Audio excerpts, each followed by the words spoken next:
এটি হচ্ছে একটি পকেট রাউটার এবং এটার মডেল হচ্ছে MF880।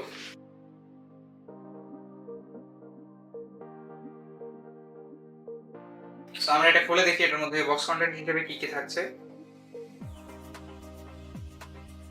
প্রথমেই বের হয়ে আসলো একটা USB type A to USB type C cable. এর পরবর্তীতে আছে হচ্ছে আমাদের রাউটারটি। এটা কিন্তু এখানে একটা ডিসপ্লে আছে এবং এখানে আছে একটা ইনস্ট্রাকশন ম্যানুয়াল। সো এটাকে এখান থেকে খুলতে হয়।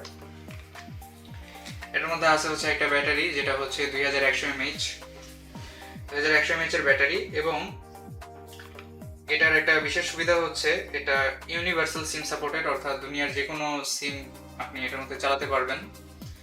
অ্যান্ড এখানে এটার user, admin and password etcetera সব দেওয়া আছে। তো আমরা এটাকে একবার একটু ওপেন করেই দেখি।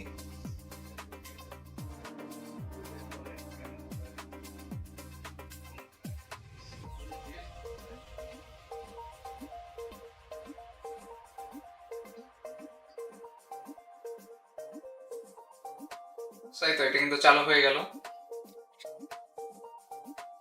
আপনি এটার মধ্যে আপ টু 10টা ডিভাইস কানেক্ট করতে পারবেন এবং এখানে দেখাচ্ছে যে নো সিম এবং এখানে ব্যাটারি পার্সেন্টেজ কিন্তু শো করতেছে। ঠিক আছে, জাস্ট এটার মধ্যেই সব ডেটা শো করতেছে। সো এটাকে টাচ স্ক্রিন ভাবার কোনো কারণ নেই। আবার আপনারা টাচ স্ক্রিন ভেবে বসবেন না। সো এই আর কি, এখানে সিম ইনসার্ট করলেই হবে এখন। এই প্রোডাক্টটি বর্তমানে আমাদের কাছে অ্যাভেলেবল আছে এবং প্রোডাক্টটির বিস্তারিত তথ্য ডেসক্রিপশন বক্সে দেওয়া থাকবে। ধন্যবাদ।